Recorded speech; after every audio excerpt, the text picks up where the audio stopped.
എല്ലാവരും ഭയങ്കര പേടിയില്ല എന്ന് പറഞ്ഞാലും ഭയങ്കര പേടിയോടെ കാണുന്നൊരു അസുഖമാണ് ക്യാൻസർ. അപ്പോൾ ഇത് ക്യാൻസർ ആണ് എന്നതിന് ശേഷം, അറിഞ്ഞതിന് ശേഷം, അല്ലെങ്കിൽ ഇപ്പോൾ അത് കൂടെ ഒരുപാട് ആൾക്കാർ സഞ്ചരിക്കുന്നുണ്ടാവും, അവരോടൊക്കെ ഇപ്പം പറയാനുണ്ടെങ്കിൽ മാമിന് പറയാനുള്ളൊരു 2-3 കാര്യം എന്തായിരിക്കും? ഒരു ജസ്റ്റ് മാം കോട്ട് ചെയ്ത് ഇത്രയും നാളത്തെ ഒരു എക്സ്പീരിയൻസ് വെച്ചിട്ട് മാമിന് പറയാനുള്ള ഒരു 3 കാര്യം എന്തായിരിക്കും? എയർലി ഡിറ്റക്ഷൻ നമ്മളൊരു പ്രത്യേകിച്ചും സ്ത്രീകളാണെങ്കിൽ ഡോക്ടേഴ്സ് പറയുന്ന പോലെ ഒരു 45 ഇയേഴ്സൊക്കെ കഴിഞ്ഞ ഒരു ഇയർലി ചെക്കപ്പ്, മാമോഗ്രാം, നമ്മുടെ ശരീരം നമ്മളൊന്ന്, എനിക്ക് തോന്നുന്നു ഒന്ന് നമ്മൾ കെയർഫുള്ളായിരുന്ന കുറേയൊക്കെ നമുക്ക് ഈ പറഞ്ഞ പോലെ കൺട്രോൾ ചെയ്ത് വയ്ക്കാം. പിന്നെ എന്താ പറയുന്നത്, അതേ ഉള്ളൂ. അപ്പം നമ്മൾ നമ്മുടെ ആ ഒരു ലൈഫ് സ്റ്റൈലും ഇതൊക്കെ ഒരുപാട് വീണ് പോകുന്നതിൽ നിന്ന് നമുക്കൊന്ന് രക്ഷപ്പെടാനായിട്ട് ആ ഒരു ഇത് പറ്റുമായിരിക്കും എന്നെനിക്ക് തോന്നിയിട്ടുണ്ട്. കാരണം നേരത്തെ ഇപ്പോൾ എൻ്റെ ഇതിൽ തന്നെ നേരത്തെ കണ്ടുപിടിച്ചിരുന്നെങ്കിൽ ഒരു പക്ഷേ ക്യാൻസർ ആവില്ലായിരുന്നു, ആ ഒരു അവസ്ഥയായിരുന്നു. അപ്പം അതേപോലെ എനിക്ക് കീമോ വേണ്ടി വരില്ലായിരുന്നു, റേഡിയേഷൻ വേണ്ടി വരില്ല. ഇപ്പോൾ ഈ റീഓക്കറൻസ് ഞാനിങ്ങനെ പേടിച്ച് ജീവിക്കേണ്ടായിരുന്നു.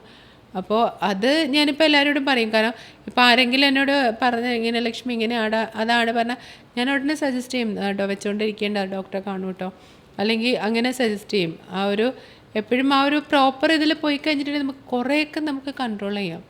ആ ഒരു നമ്മൾ തീർത്തും വീണ് പോകുന്ന അവസ്ഥയിൽ നിന്ന് ചിലപ്പോൾ എന്താ പറയുന്നത് ഒരു ഫസ്റ്റ് സ്റ്റേജിലൊക്കെ കണ്ടുപിടിച്ച് ചിലപ്പോൾ പറഞ്ഞ കീമോ പോലും വേണ്ടി വരില്ല, അതെടുത്ത് കളഞ്ഞാൽ തീരാവുന്ന പ്രശ്നമുള്ളൂ. അപ്പോൾ അത് ഞാൻ പറഞ്ഞു കൊടുക്കാറുണ്ട്. പിന്നെ ലൈക്ക് നമ്മൾ പറയട്ടില്ലേ, എൻ്റെ ഞാൻ മുന്നിൽ കണ്ടിട്ട് ഞാൻ തിരിച്ച് വന്ന് എനിക്ക് കിട്ടിയൊരു റിയൽ ലൈഫാണ് എന്നൊക്കെ നമ്മൾ അങ്ങനത്തെ ഒരു സിറ്റുവേഷനിലൂടെ മാം കടന്നു പോയിട്ടുണ്ട്. ഉണ്ടായിട്ടുണ്ട്. എന്ന് വെച്ചിട്ടുണ്ടെങ്കിൽ മേ ബി എന്താ പറയുന്നത്, ഞാൻ പറഞ്ഞില്ലേ എനിക്ക് ഈ മാനുഫാക്ചറിങ് ഡിഫക്ട്സ് കുറച്ച് കൂടുതലുള്ള കുട്ടിയാണ്. അപ്പോൾ നമ്മൾ സത്യം പറഞ്ഞാൽ ഫസ്റ്റ് ടൈം ഈ 2019 ക്യാൻസർ വന്നപ്പോൾ എനിക്ക് തോന്നുന്നു പേടിച്ചിട്ടാണോ ഇനി ബുദ്ധിയില്ലാത്തതിൻ്റെ പ്രശ്നമാണോ എന്നറിയില്ല, ഓപ്പറേഷൻ തിയേറ്ററിലേക്ക് പോയി കഴിഞ്ഞപ്പോൾ എന്താ പറയുക, നമ്മൾ ഈ സിനിമയിലൊക്കെ കാണുന്ന ഓപ്പറേഷൻ തിയേറ്റർ എന്ന് പറഞ്ഞാൽ കൺജസ്റ്റഡ് ആയിട്ടുള്ളൊരു പച്ചമുറി, പച്ച ലൈറ്റ്, അതൊക്കെയാണല്ലോ. അപ്പോൾ എൻ്റെ ഹോസ്പിറ്റലിൽ ശ്രീശങ്കരയിൽ ഒരു വാസ് ഹ്യൂജ് ഹാൾ, ഒരു വലിയ ഹാള്, ഒരു സൈഡ് ഫുൾ ഗ്ലാസ്സൊക്കെ ആയിട്ട്. അപ്പോൾ ആ സമയത്ത് ഈ പറഞ്ഞ പോലെ എന്നെ പിടിച്ച് കിടത്തിയതാണ് അവിടെ. കിടത്തിയിട്ട് ഡോക്ടർ ലക്ഷ്മി കിടക്കൂ എന്ന് പറഞ്ഞിട്ട് അനസ്തേഷ്യ തരാൻ വേണ്ടി. അപ്പോൾ ഞാനിത് കണ്ടപ്പോൾ നമ്മൾ കുറച്ച് പണ്ടേ ഈ ക്യൂരിയോസിറ്റിയുടെ പ്രശ്നം കുറച്ച് കൂടുതലോ, നമ്മൾ ആദ്യമായിട്ട് ഞാൻ ഓപ്പറേഷൻ തിയേറ്റർ കാണാം. അപ്പോൾ സിനിമയിൽ കണ്ടതിൽ നിന്ന് വ്യത്യസ്തമായിട്ട് കാണുമ്പോൾ ഈ പറഞ്ഞ പോലെ അപ്പോഴും എനിക്ക് പേടി കൂടിയിട്ടാണ്, എന്താണെന്നറിയില്ല, സംതിങ് എന്തോ ഒരു ഈ പറഞ്ഞ പോലെ. അപ്പോൾ ഞാൻ എണീറ്റ് ഡോക്ടറോട്, പരിചയമുള്ളൊരു മലയാളി ഡോക്ടർ വന്നു. സോ ഞാൻ വേഗം കിടത്തിയ ഞാൻ എണീറ്റ് തിരിച്ചു പോയിട്ട് ഡോക്ടറോട് വർത്താനം പറഞ്ഞ സമയത്ത് എനിക്ക് തോന്നുന്നു മെയിൻ ഡോക്ടറൊക്കെ ഇങ്ങനെ വെയിറ്റ് ചെയ്യണം, അനസ്തേഷ്യ തരുന്ന ഡോക്ടറുണ്ട്. അപ്പോൾ പിന്നെയും എന്നെ പിടിച്ചുകൊണ്ടൊന്ന് കിടത്തിയിട്ട് അവർ പഫ് അനസ്തേഷ്യയുടെ ഇതെടുക്കാൻ പറഞ്ഞു. അപ്പോൾ ഒരു പഫ് എടുത്തു, ബോധം പോയില്ല. രണ്ടാമത് എടുത്തു. അപ്പം നമുക്കിങ്ങനെ ആഞ്ഞ് വലിക്കണമെന്നൊന്നും അറിയില്ല.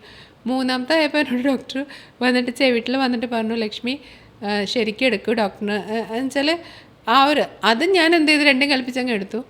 പിറ്റേ ദിവസം ഉച്ചയ്ക്ക് വരേണ്ട എൻ്റെ ഓർമ്മ, അതായത് അത് സർജറി കഴിഞ്ഞ് വരേണ്ടതാണ്, പക്ഷേ അത് വന്നില്ല. ഒരു 1 day ആയിട്ട് എനിക്ക് തോന്നുന്നു ആ അനസ്തേഷ്യ കൂടെ എന്താണെന്നറിയില്ല. അപ്പോൾ ആ സമയത്ത് ശരിക്കും പറഞ്ഞാൽ ഞാൻ ICUയിൽ അഡ്മിറ്റാണ്. എനിക്ക് കേൾക്കാം, ഡോക്ടേഴ്സ് പറയണ കേൾക്കാം, പക്ഷേ എനിക്ക് പ്രതികരിക്കാൻ പറ്റുന്നുണ്ടായില്ല. ആ ഒരു ഡോസ് കൂടിയതിൻ്റെ ആണോ എന്താണെന്ന് എനിക്കറിയില്ല. അപ്പോൾ ഇങ്ങനെ നഴ്സുമാർ വന്ന് വിളിക്കുന്നുണ്ട്, ഡോക്ടേഴ്സ് വിളിക്കുന്നുണ്ട്, എനിക്ക് കേൾക്കാം, അവർ പറയണ കേൾക്കാം, എനിക്ക് റെസ്പോണ്ട് ചെയ്യണമെന്നുണ്ട്, പക്ഷേ എനിക്ക് ഒന്നും ചെയ്യാൻ പറ്റില്ല. ഈവൻ എൻ്റെ ഐലിഡ്സ് പോലും അനങ്ങാത്ത ഒരു ഇതില്ല. അപ്പോൾ ഇടയ്ക്ക് ഇങ്ങനെ ഞാൻ കേട്ടുകൊണ്ടിരിക്കുന്നുണ്ട്, ഹസ്ബൻഡ് വിളിക്കുന്നുണ്ട്. അപ്പോൾ നേഴ്സ് പറഞ്ഞു, ഇതുവരെ കണ്ണ് തുറന്നിട്ടില്ല, എന്താ കാര്യം എന്നറിയില്ല, ഡോക്ടേഴ്സ് വരുന്നു. അവരും ആകെ ഇതായിപ്പോയി. എന്തുകൊണ്ടാണ്? കാരണം ഒരു സർജറി കഴിഞ്ഞൊരു ടൈം ലിമിറ്റ് ഉണ്ട്, അതിനുള്ളിൽ നമുക്ക് സത്യം പറഞ്ഞാൽ ബോധം വീഴേണ്ടതാണ്. എനിക്കത് വീണില്ല.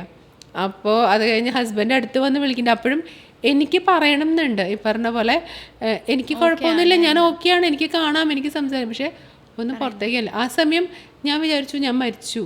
കാരണം എനിക്ക് ഒന്നും ചെയ്യാൻ പറ്റാത്ത അവസ്ഥ. ഇതൊക്കെ കാണുമ്പോൾ നമുക്ക് അങ്ങനെയൊക്കെയല്ല അറിയുള്ളൂ, നമ്മൾ സിനിമയിലൊക്കെ, കാരണം നമ്മളെല്ലാം കാണുന്നുണ്ട്, പക്ഷെ ഒന്നും ചെയ്യാൻ പറ്റാത്തൊരവസ്ഥ.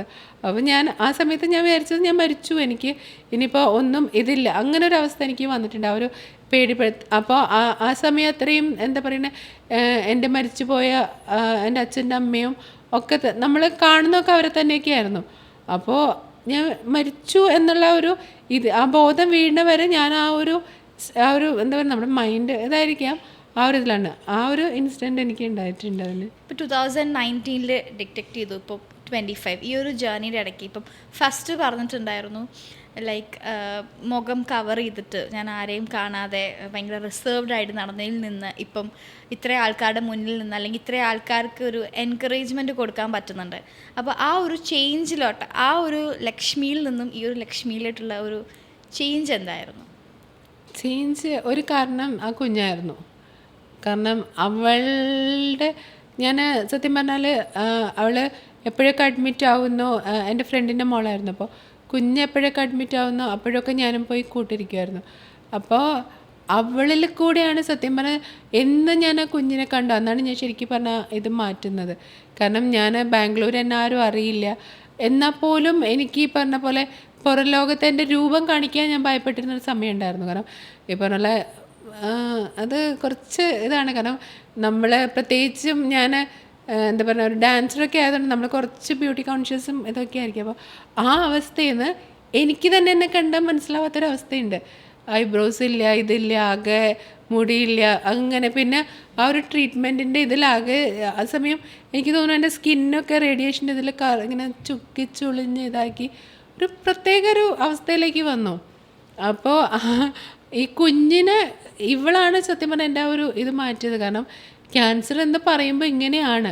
അപ്പോൾ ഞാൻ വിചാരിച്ചു ഇങ്ങനെ ഇതിൽ നിന്ന് എന്തായാലും, ആ സമയത്തും ഞാൻ ഭയങ്കര ഡിപ്രസ്ഡ് ആയിരുന്നു. അപ്പോൾ ഡോക്ടർമാരും അപ്പോഴും പറഞ്ഞു ഇല്ല, അത് മാറ്റർ ഓഫ് ടൈം, അത് വന്നോളും എന്നുള്ള ഒരു, അപ്പോഴും നമുക്ക് പ്രതീക്ഷയില്ല. നമ്മുടെ വിചാരം അത് അവിടെ വെച്ച് സ്റ്റോപ്പ് ചെയ്യും, ഞാൻ ഇങ്ങനെ തന്നെ മരിക്കും, അല്ലെങ്കിൽ എൻ്റെ ഫിസിക്കൽ അപ്പിയറൻസ് ഇങ്ങനെ തന്നെയായിരിക്കും, ഒരിക്കലും മാറില്ല എന്നൊക്കെയുള്ള ഒരു ഇതായിരുന്നു.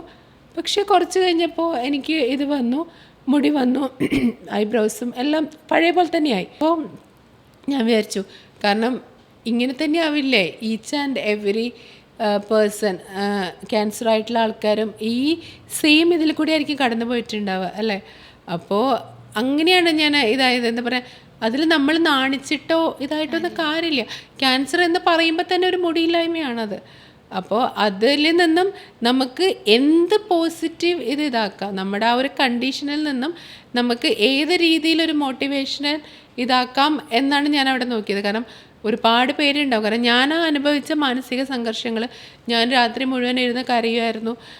അത് ഓവർകം ചെയ്തെടുക്കാൻ ഞാൻ എല്ലാവരോടും പറഞ്ഞു, ഞാൻ നടന്ന് കയറിയതല്ല, സത്യം പറഞ്ഞാൽ ഇങ്ങനെ നീന്തി കയറിയത്. അത്രയും സഫർ ചെയ്തിട്ട് തന്നെ നമ്മൾ ആ ഒരു ഇതിലേക്ക് എത്തിക്കഴിയുമ്പോൾ നമ്മൾ ഓൾമോസ്റ്റ് ഒരു സേഫ് സോണാണ്. അപ്പോൾ നമുക്കറിയാം ഇത്രയേ ഉള്ളൂ. ഇപ്പോൾ എനിക്ക് ഭയമില്ലാത്തതിൻ്റെ പ്രശ്നം അത് തന്നെയാണ്. കാരണം എനിക്കറിയാം ഈ ഒരു കുറച്ച് നാൾ കഴിയുമ്പോൾ ഞാൻ പഴയ പോലെ എല്ലാ രീതിയിലും പഴയ പോലെ ആയില്ലെങ്കിലും എനിക്ക് കുറേ ഫിസിക്കൽ അപ്പിയറൻസ് മാറി ഞാൻ പഴയ പോലെ ആവുന്നുണ്ട്. അപ്പോൾ ആ ഒരു ഇതിൽ നിന്നാണ് ഞാൻ സത്യം പറഞ്ഞാൽ, കാരണം ഒരാളെങ്കിലും ചോദിച്ചു കഴിഞ്ഞാൽ ഇങ്ങനെയുള്ളൂ, അത് ഈ പറഞ്ഞ പോലെ നമ്മുടെ എന്താ പറയണേ, കുറച്ച് സമയം നമുക്കൊന്ന് മനസ്സ് കൺട്രോൾ ചെയ്തിട്ടൊന്ന് ഇതാക്കാൻ പറ്റിക്കഴിഞ്ഞാൽ അവിടെ നിന്നാണ് ഞാൻ സത്യം പറഞ്ഞാൽ തീരുമാനങ്ങൾ മാറ്റി തുടങ്ങിയത്.